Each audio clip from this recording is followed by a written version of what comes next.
Imagine a world where squinting at your phone or fumbling for reading glasses could soon be a relic of the past. Well, that future might be closer than you think.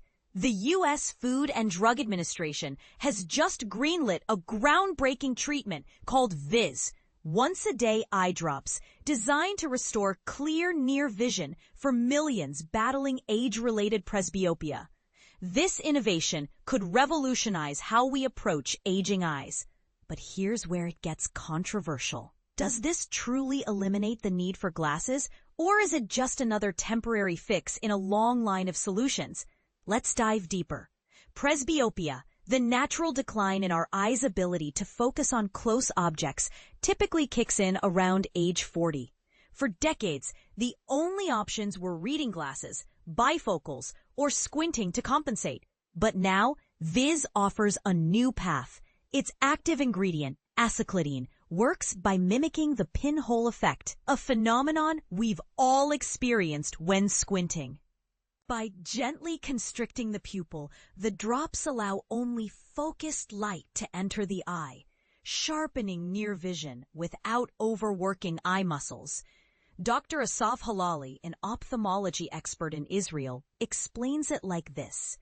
It's similar to adjusting a camera's aperture. You narrow the opening just enough to let in the clearest image. But here's the catch.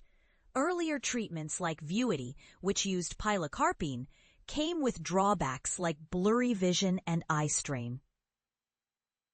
VIZZ claims to solve this by targeting only the pupil, reducing side effects.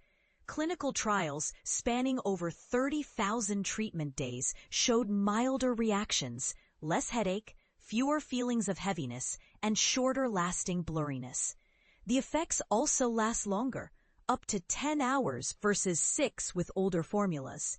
And this is the part most people miss, the psychological impact. For many, ditching reading glasses isn't just about convenience, it's about reclaiming confidence. As Dr. Halali notes, there's a quiet pride in reading a menu without fumbling for a pair of glasses, even at 70. Still, questions linger. Will this treatment be affordable? Will it be accessible globally or just in wealthy nations?